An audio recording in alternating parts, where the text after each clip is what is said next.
check the mic and make sure it sound right, boys.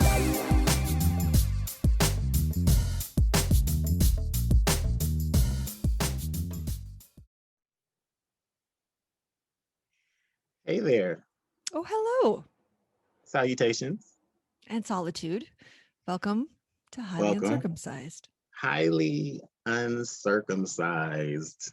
I'm feeling very highly uncircumcised today. I'm feeling like I'm just going to just let you know whatever we're talking about. Okay. Well, that's good. That's why we're here, right? I'm here for it. You're here for it? Don't hold back. Hey, keep that same energy when I get butt naked on here. I told you about that. Oh. That's metaphorically. Considering that like 90+% of our viewers are men, and nobody wants to see. They don't mind. They don't mind. They could care less. They don't want to see that. They don't want to see all that. Today, Michael and I were discussing that we wanted to talk about friendship and the idea of, because we've talked about this a lot, like how do you even make true close friends at our age? You know, it becomes an issue, right? Like, you know, you're in high school and you're with the same people all day, every day for your entire life. And then you find your crew, right? And it's easy because you have class with them and you see them every day, no matter what. Even if you don't want to, you got to see them. And but then you get to our age, unless you're in like an office setting where you have a great group of people that you meet, like how do you, as like individual creators, even like like we are now, I guess, how do you meet people and how do you actually like forge that friendship? So fun fact about Senior Moore, I'm probably actually the exact opposite of how you just described life and the evolution of friendships, because I bounced around a lot in terms of schools before high school. So a lot of times when people were forming those first, second, third through eighth grade relationships, I was at a new school. And I didn't really get stable until about 10th grade, actually.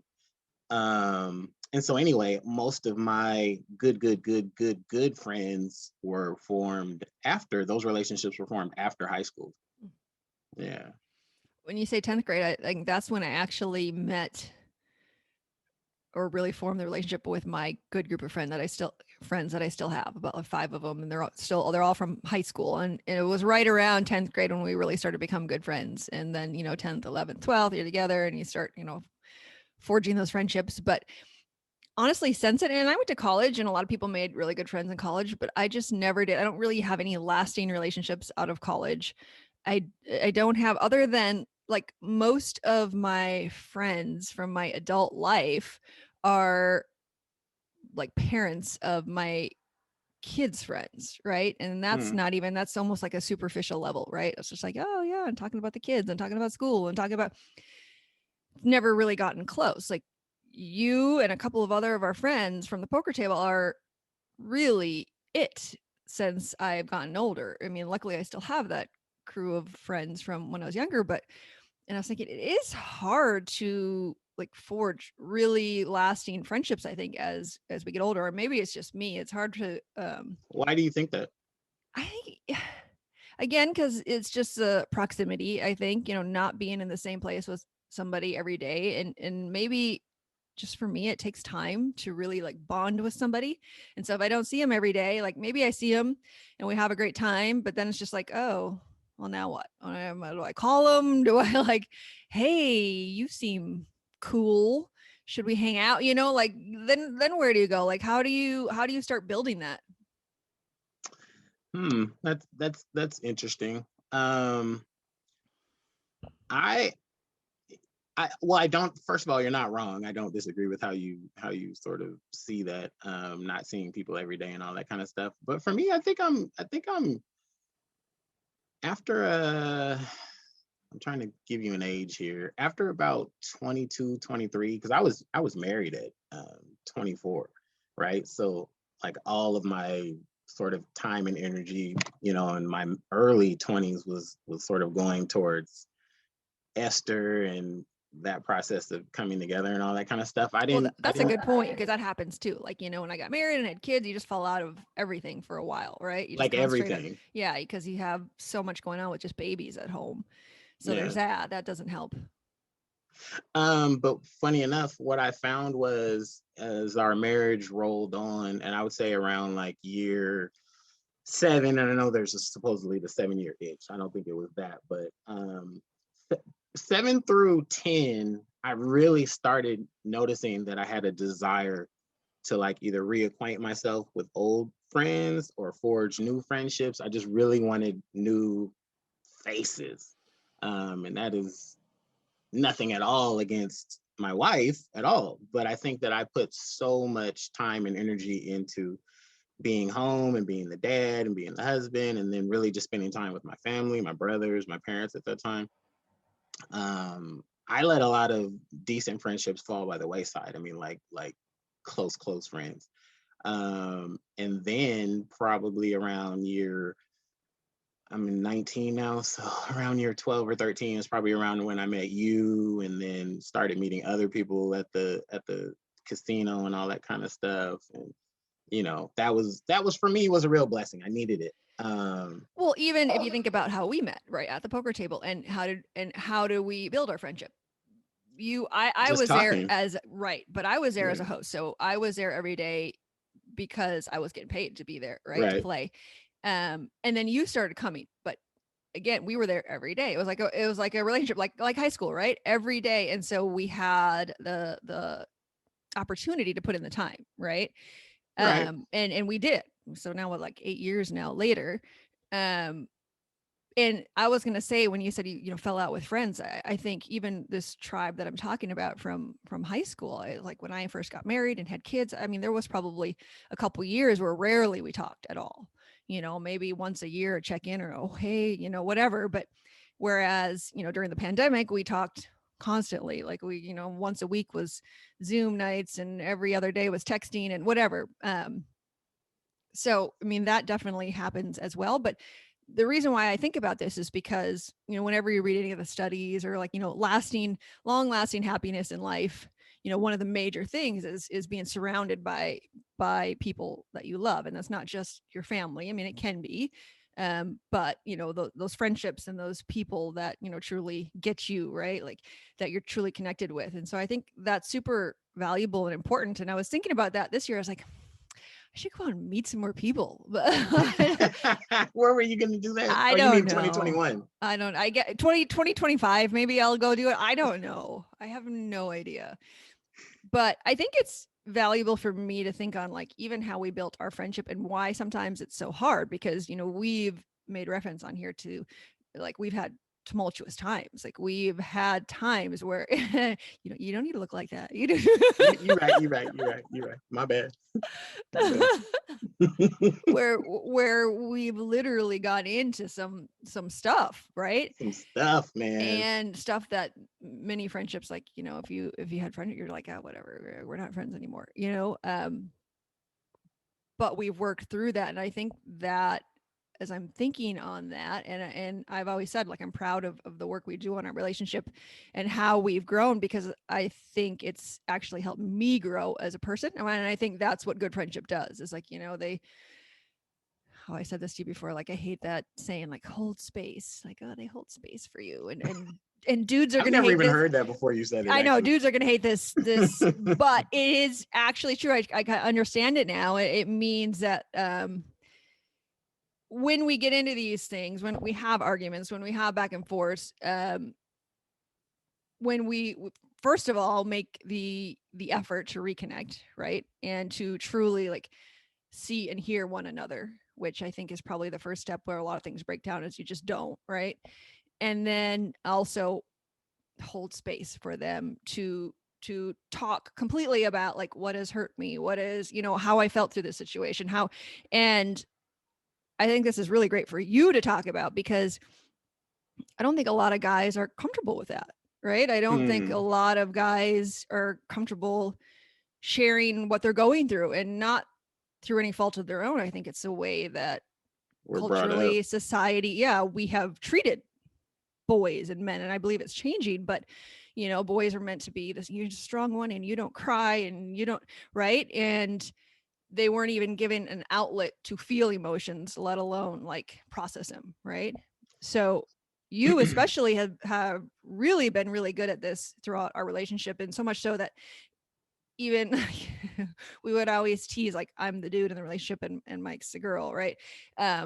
Because we would say these things, right? Because I would be like, oh my God, you're being so sensitive. Like, oh, you got to relax. Oh, you got. But what I have finally come to realize, and through our relationship, and through working through these like tumultuous times, is that, and what, because you have held space for me to do this work within myself, I realized that through my own upbringing, that I was probably up, like brought up like a dude. I was, you know, don't feel that you're fine, stop crying. You know, my feelings were always minimized. It was like, oh, okay. And so in order to cope, what I did was I just became the strong one. I was just like, fine, I don't care. All right. You know, nothing can bother me. And even to this day, people are like, oh, you're so strong, Nicole. Oh. And honestly, I don't feel strong. You know, I don't feel strong inside, but everybody tells me like, oh my God, oh, you're so strong. You're so independent. Right. But that's the person I became. I see this now, right? Based on my past. And this is where I think we talked about in the depression episode about, you know, are you depressed? And when you go to therapy, why they often talk about your upbringing and what happened as you were a kid. And because what we don't realize is that a lot of things that we go through now, a lot of reasons why you and I argued or had tumultuous times, was because of things that we bring along with us that we learned as we were growing up, that without even realizing it, right? And so what I've like literally am just figuring out now at 42 is that, oh yeah, like I minimize your feelings all the time. You'd be like, hey, Nicole, like when you say that, that hurts my feelings. I'd be like, whatever, like shut up. Like you're, you know, such a baby. Yeah. And when I think about it, I'm like, oh my God, like that's how I was treated. And it hurt. And so then I coped by pretending like it didn't hurt. And so now I think it doesn't, when really it did, right? And now I treat other people that way. Like, wait a second. So all that is to say that, number one, it's truly hard to find really great friendships at this age, I think, because of all our past shit that we haven't worked through, right? And so then it's hard to find somebody who you can work through that stuff with. And then number two, when you do, it's like, it's amazing. And you understand why you truly do need that connection to be, you know, happy in life, right? You need those people who can truly like see you 100%, all of you, the good, the bad, whatever, and love you for all of it. Because when that happens, you can start to really love yourself as well and start to grow and start to, you know, be a better person. So because of all of that, now I want to find some more good friends. Are you trying to replace me? Is that what you're saying? No. Add to this friendship. But I mean, There's maybe nobody else out there like me, if that's what you're trying to do. I'm just letting you know, don't waste your time. Of course there's not. Who could be like you? Nobody could be like you. But maybe you can touch on like your experience with that, because especially like I was saying about like dudes and dealing with their own emotional, I'm gonna say baggage. That sounds like a bad word, but it really is. It's like, you know, my emotional baggage that I never fully dealt with. And so it comes up time and time again. And you'll say, well, what does that even mean? Like, well, if you're in a relationship with somebody and you have an issue that just keeps coming up in some way, shape, or form, and maybe it's just a little different every time, but you just keep coming back into it and keep having the same problem. Like in our instance, it was always like I was minimizing your feelings. I was just like, oh, just, you know, be quiet. Oh, stop being a baby. Oh, like, right, every time. And that builds, like you saying, it builds anger and resentment and hurt over time until eventually you just like fucking break down. So yeah, go ahead. I'm sorry. No, you go ahead. There is like so much meat on that bone that you just put out there. Oh my God, there's so much to touch on. To unpack. Jeez. Yeah, unpack. Let's do it. This is just gonna be a therapy session. Let's just do it. Let's just, you know, like this is who's getting therapized, you or me? I don't know, but I think it's all good. Let me just say, first of all, everything you just said, I was reminded of something a friend actually said to me. We were having a discussion about just the debauchery in our 20s and, how you would get down and all that kind of stuff versus your 30s and your 40s, you grow up and all that. Anyway, and I was letting him know, like, sometimes I sort of lament um, just how young I was when I got married and all that. I was 24 years old. Like, that's so young. When I look at that right now and I think like my oldest is almost 17, I'm like, God, she is not ready for marriage even in 7 years. But anyway, he was telling me, he was like, dude, you're fine. Dating in your 40s sucks. And I was thinking, and he was saying, basically because you come to it with so much baggage. Like you're just this fully formed in your cocoon kind of person, and it's very hard to find someone that is able to deal with you and whatever all your little idiosyncrasies are and whatever their idiosyncrasies are. So that just lines up with what you were saying about forging relationships later on, because you're just so like, constructed, and you're not really constructed in your teens and your early 20s and all that kind of stuff. You're still kind of fully forming. And then I wanted to touch on the whole man side of things and emotion sensitivity, stuff like that. It took me a long time, believe it or not, and for the listeners' benefit, Nicole and I didn't and don't really get into a lot of fights or anything like that. And this is not something that's like a very frequent thing, like say 2 times a year or something, like something what she's referring to kind of happens where she might have said something or I might Well, have said yeah, I something. mean, it was a couple of small things a year, but then like one major one that we really worked Yeah, through. Yeah. yeah. So I'm just trying to give them an idea. Like this is not a like some weekly powwow that we have on hurting each other, something like No, that. but and I think Um, why, the major thing happened where we fell out for a while was, that buildup of the small things over time. You don't realize that, right, without right, ever really hearing you and maybe right, you not hearing me and my, together, then that's how it breaks down. right. Um, so anyway, I wanted to touch on the male side of things. Um, my upbringing wasn't my dad or mom, but typically you're going to reference your dad as a man. My dad wasn't he wasn't like harsh if you were emotional, or he wasn't like shut up, be a man, that kind of thing. I mean, there would come a point when it would be like, hey dude, you're just gonna have to suck this up, walk it off, throw some dirt on that, you'll be okay. But he did give the freedom to sort of express yourself, because I've always told people what I thought, including my parents, and that's what usually got me in a lot of trouble, was saying what I thought, and probably in the wrong manner. But one thing that I the reason why I reference all that is to say this. I have one son, as you know. He is now 14 years old. He's about 6'1", 215 pounds. So he's a big guy. He's growing into a big guy. He's definitely taking his dad's physical stature. But I went in there this morning and I just kissed him on his forehead and on his cheek, just to let him know, like, A, I love you, but B, like, we can express each other like this. It's okay. Like, I can never remember my dad just giving me a kiss on the forehead, like, hey Mike, but I know he loved me, but I just never got that from him. And I want to give my son the freedom to just feel everything. Like, if he wants to give dad a hug, give dad a hug. I didn't give my dad a lot of hugs, probably early on, just because he didn't really do a lot of hugging himself, so I figured that wasn't something we did. um and I want my son to be able to, as a grown man, whenever he gets there, to be able to like hug me, give dad a kiss, and it does not in any way, shape, or form take away from your manhood. And I think even the way that we've described manhood over the generations is so kind of warped, um, as we've done with most labels that we like to put on people. I like how your gender is a spectrum reference.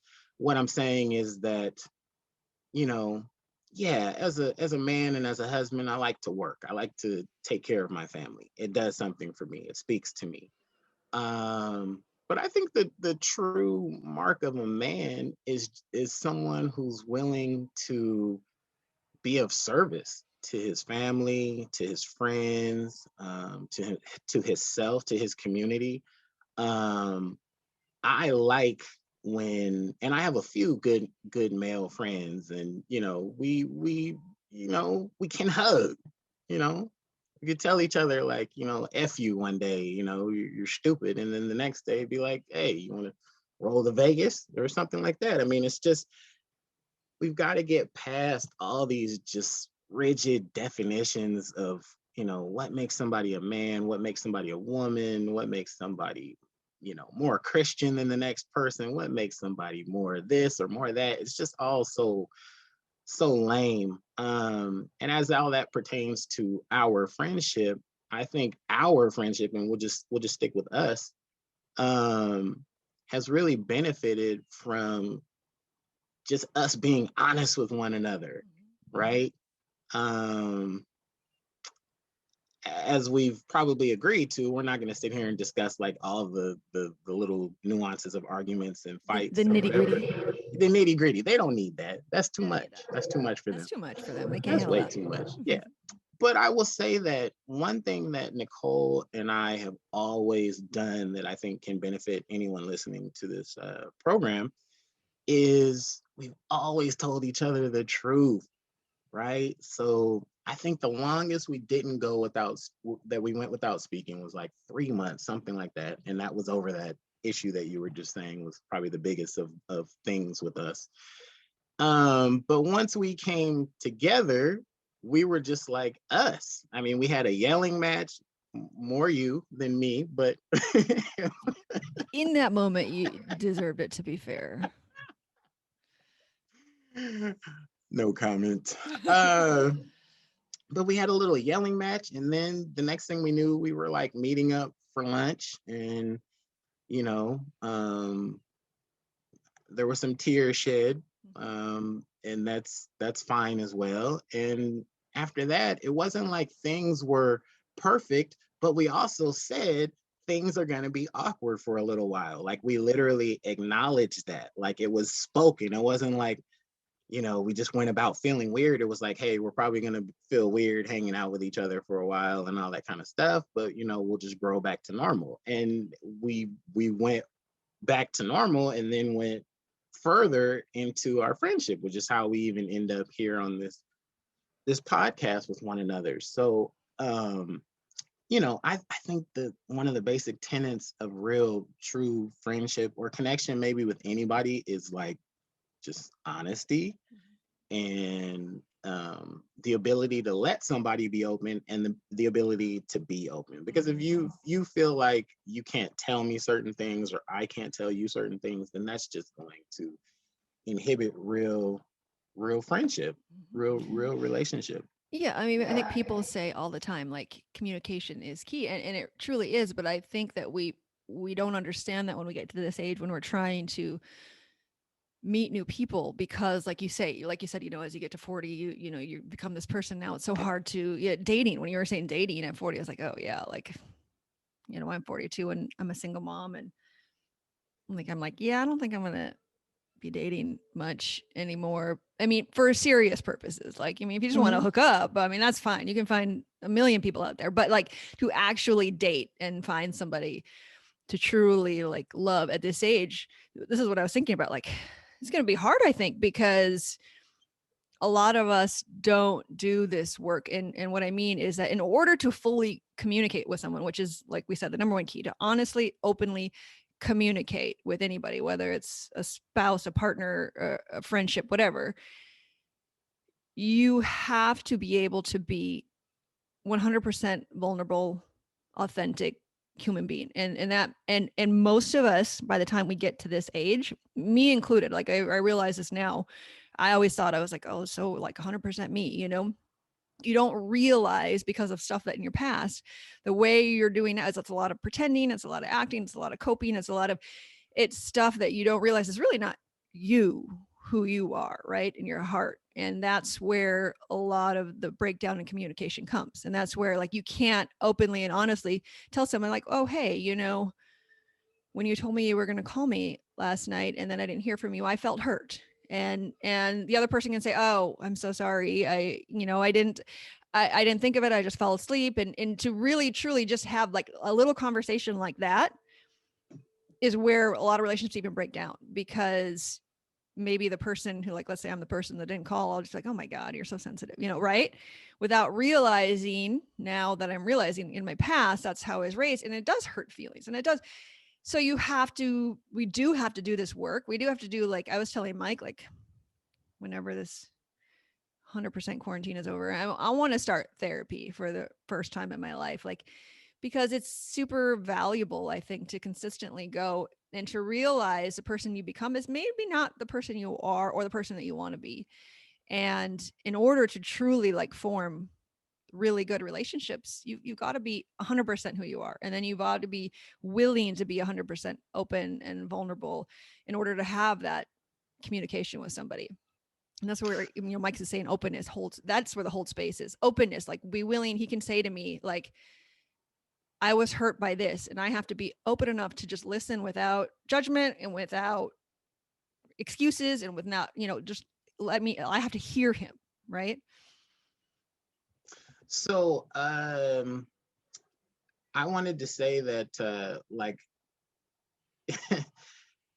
you don't last as long as I've lasted in terms of marriage. And this is not a slight against anyone who's, not married or whose marriage didn't work out or anything like that. But I just want to say that, one of the pillars of my relationship with my wife is the fact that we can talk. And we've identified that talking just helps is not even nearly a strong enough word. Like, at this point now, I mean, Esther just kind of knows me. She can kind of look at my face and kind of see like what's my mood. And as you know very well, I wear my emotions on my sleeve. And so I'm not one to hide happiness, anger, sadness, all the different emotions. You can probably just tell if you know me well enough. But just talking is so incredibly healing. And I've definitely found that with you, just talking some things through has been healing in terms of like just the togetherness and wholeness of our relationship. Because there was definitely a time when I was like, Nicole said or did something that just like hurt me or pissed me off or something like that, and I would just like hold it inside because I'd be like, I don't want judgment about saying something to her. And it was really just recently that you said some things to me that really let me know like it's okay to to share.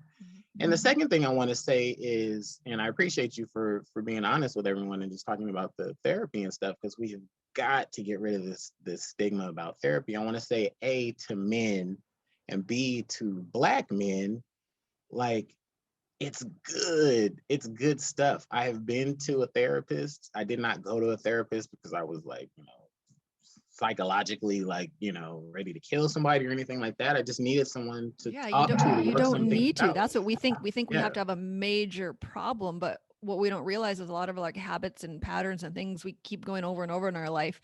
Therapy can help work through that. I have almost never felt as good as when I got comfortable with my therapist, who happened to be another man. He was a Black man.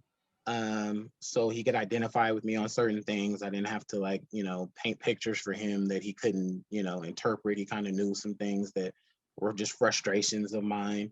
That sort of led to me being there. But I've never felt as good as when I would leave his office. A lot of times I would just feel just like a weight, and nothing had changed in my life. Nothing was better or worse. It was just great to be able to sit there and be heard and be empathized with and get some good wisdom, because he was a little bit older than me. He was probably 20 years older than me.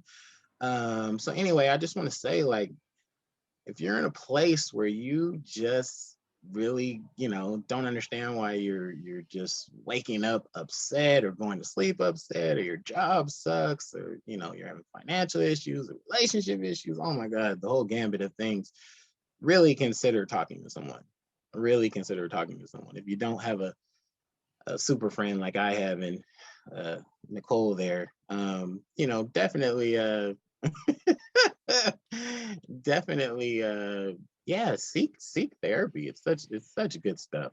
And it's not cheap, so that's kind of an issue. But I think if you, you know, think about the things that we spend money on, right? And think about you as a person is so valuable. And I was also telling Mike that, so I've had a life coach for this last year as I'm trying to build my own life coaching business, right?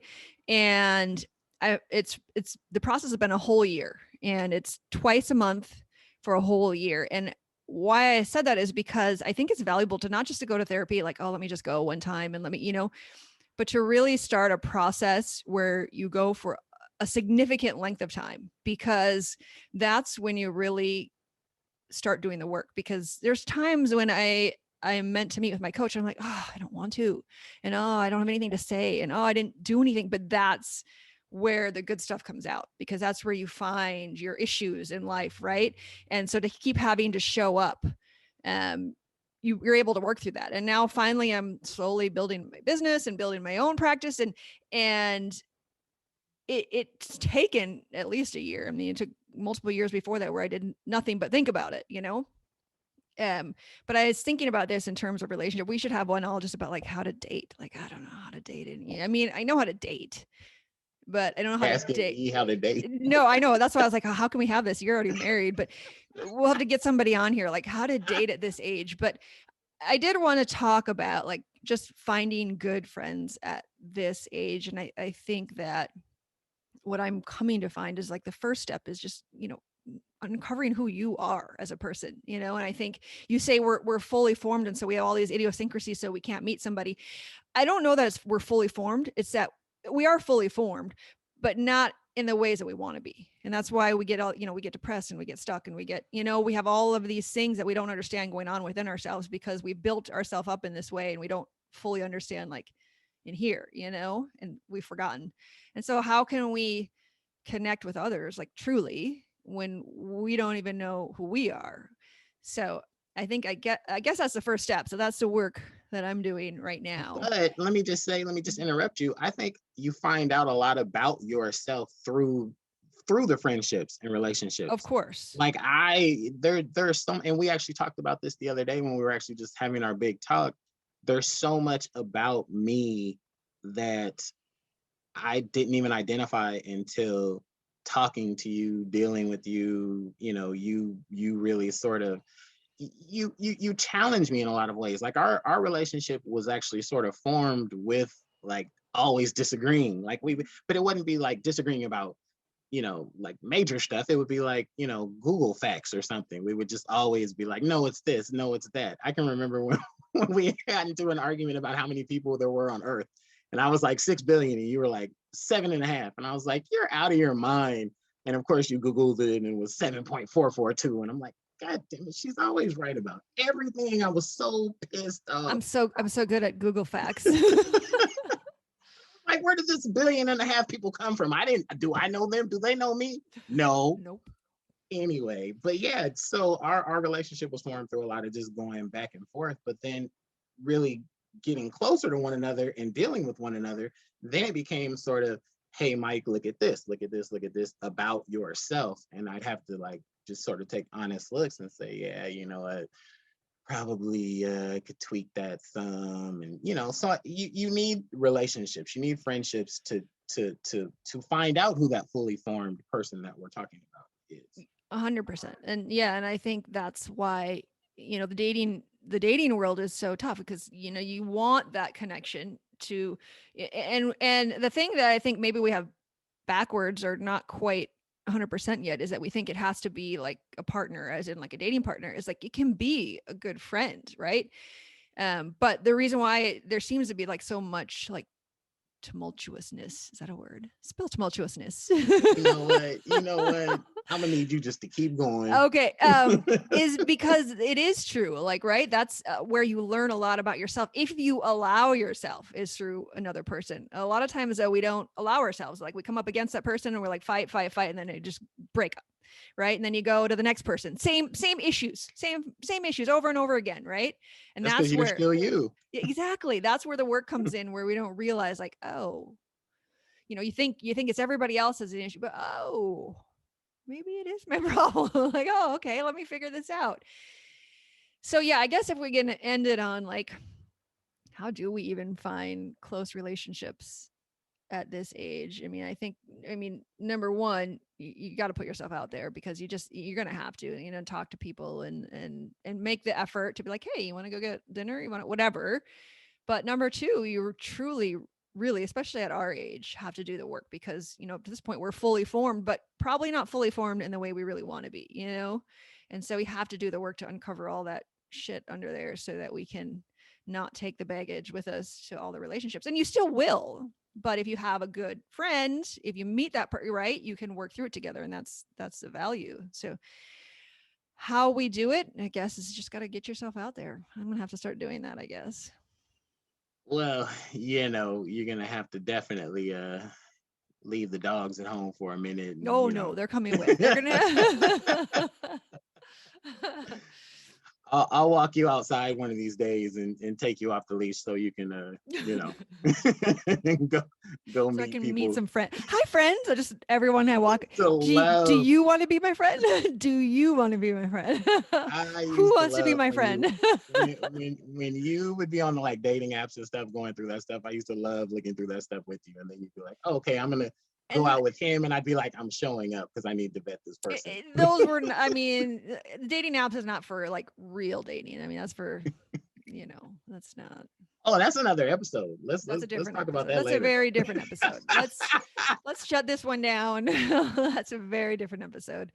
But yeah, the story is, if you need a good friend and you're willing to do the work, yeah, email us. Mike has been waiting for some email. Like, oh my let God. us know. I'm up at 1 o'clock in the morning. Like, was that an email? Oh no, that was just the wind. Email us. Let us know that, hey, we'll be your friend. Let's build our own tribe. Most likely not be your friend, but we will certainly pull for you to get some friends. Let's set up our own dating site of people who watch this, like, people willing to get work a bunch on of married people that themselves. want to date. All right, I think we've uncovered enough about ourselves we for have today, fully circumcised this episode. This has been awesome. Well, we've just cut it apart. It's fully, it's done. All right, we'll talk to you next time. Yes. Okay. Bye. Bye, friend. Bye, friend.